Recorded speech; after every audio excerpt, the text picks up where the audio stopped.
Technology के human aspect पर जोर दिया है। उन्होंने टेक्नोलॉजी के उपयोग में कंपैशन और सेंसिटिविटी सुनिश्चित करने के लिए इंटरनेट ऑफ थिंग्स को इमोशंस ऑफ थिंग के साथ जोड़कर आगे बढ़ाया है। मोदी जी के नेतृत्व में भारत जमीनी स्तर पर उभरती टेक्नोलॉजी को अपनाने में अग्रणी रहा है। हमारा उद्देश्य है समाज के सभी वर्गों के लिए आधुनिक टेक्नोलॉजी को अधिक सुलभ और अधिक किफायती बनाना है।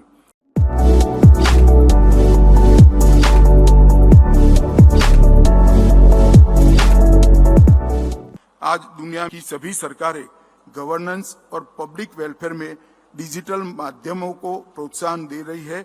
इस दिशा में आवश्यक है कि डिजिटल प्लेटफॉर्म पर नागरिकों का विश्वास बना रहे। डिजिटल स्पेस में असुरक्षितता नेशनल स्टेट की लेजिटिमेसी को और संप्रभुता के सामने प्रश्न चिन्ह खड़ा करते हैं।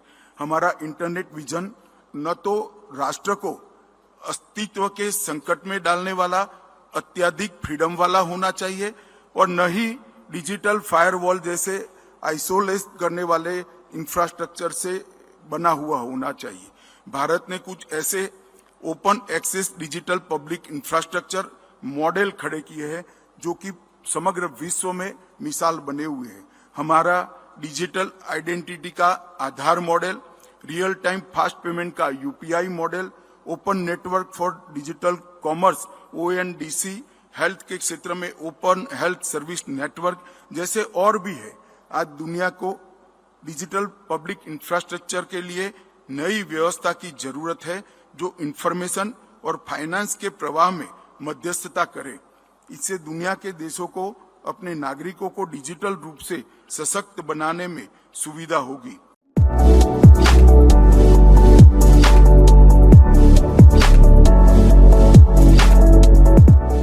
फिर से इस बात पर जोर देना चाहूंगा, कोई भी देश या संगठन अकेले साइबर खतरों का मुकाबला नहीं कर सकता। इसके लिए एक संयुक्त मोर्चे की आवश्यकता है, एक संयुक्त प्लेटफॉर्म की आवश्यकता है।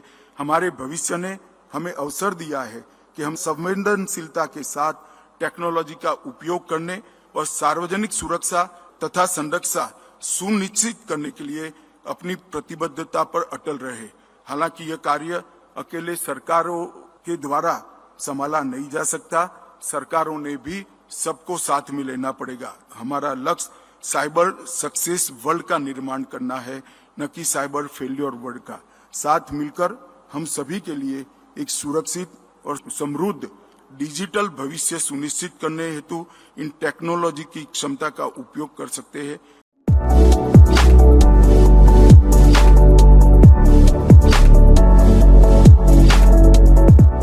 इंफॉर्मेशन कम्युनिकेशन टेक्नोलॉजी के आपराधिक प्रयोग पर यूनाइटेड नेशन कन्वेंशन के अनुरूप तेजी से साक्ष्यों का संरक्षण, जांच और सहयोग हमने बढ़ाना होगा।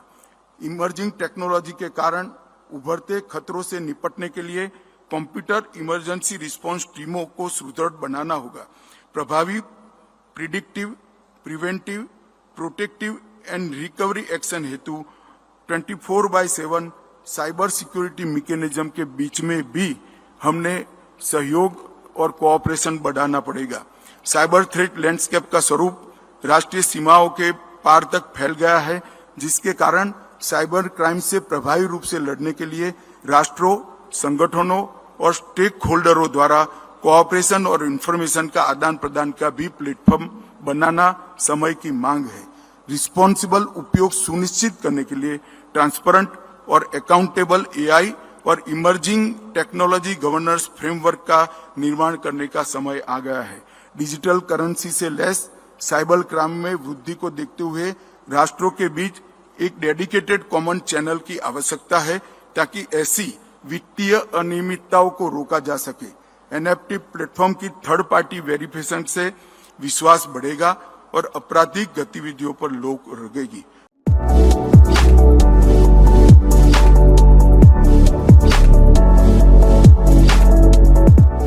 एक safe and secure cyber space सुनिश्चित करने हेतु मैं कुछ बिंदुओं पर इस सभा का ध्यान जरूर आकर्षित करना चाहता हूं। मेरा आग्रह होगा कि इस सम्मेलन में आप इन बिंदुओं पर जरूर विचार करें।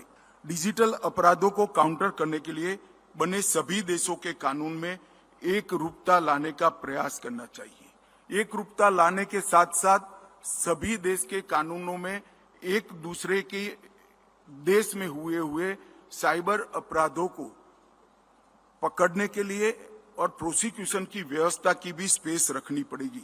साइबर अपराधों के बॉर्डरलेस नेचर को ध्यान में रखते हुए देशों के भिन्न भिन्न कानूनों के तहत कॉमन रिस्पॉन्ड करने की व्यवस्था हमें खड़ी करनी होगी। इस क्षेत्र में ग्लोबल कोऑपरेशन से cyber security benchmarks, best practices और रेगुलेशन में तालमेल बनाने के लिए भी एक प्लेटफॉर्म बनाने के लिए भी हमने सोचना पड़ेगा। मैं आशा करता हूं कि इस दिशा में यह सम्मेलन एक ठोस एक्शन प्लान बनाकर विश्व के सामने रखेगा।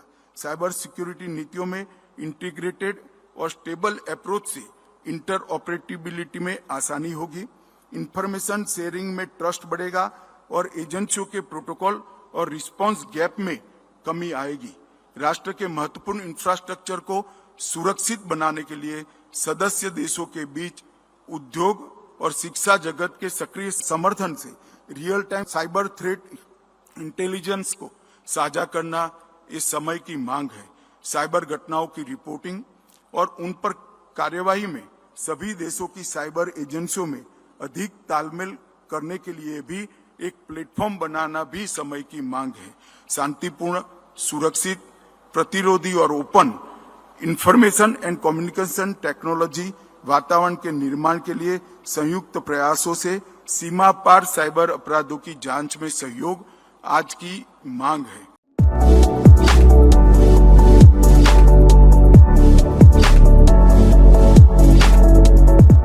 सेवाओं की डिजिटल डिलीवरी के इनिशिएटिव ने एक दशक में भारत को एक डिजिटल राष्ट्र में बदल दिया है।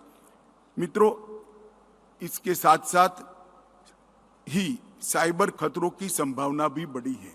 इंटरपोल की वर्ष 2022 की ग्लोबल ट्रेड समरी रिपोर्ट के अनुसार रैंसमवेयर, फिशिंग, ऑनलाइन घोटाले, ऑनलाइन बाल यौन शोषण और हैकिंग जैसे साइबर अपराध की कुछ प्रवृत्तियां विश्व भर में गंभीर खतरा पैदा कर चुकी है। ऐसी संभावना है कि भविष्य में ये ट्रेंड और बढ़ेगा।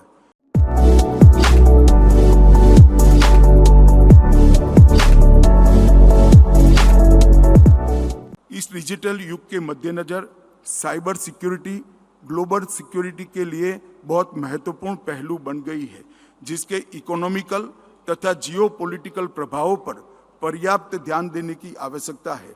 Terrorism, terror finance, radicalisation, narco trade, narco terror links और मिस इन्फॉर्मेशन सहित नई उभरती पारंपरिक और गैर पारंपरिक चुनौतियों से बेहतर ढंग से निपटने के लिए राष्ट्रों और अंतर्राष्ट्रीय संगठनों की क्षमता को मजबूत बनाना बहुत आवश्यक है।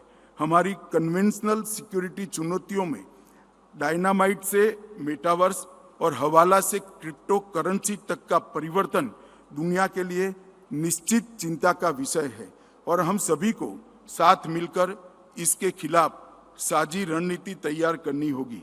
Join the conversation at Fair Observer and subscribe to our YouTube channel.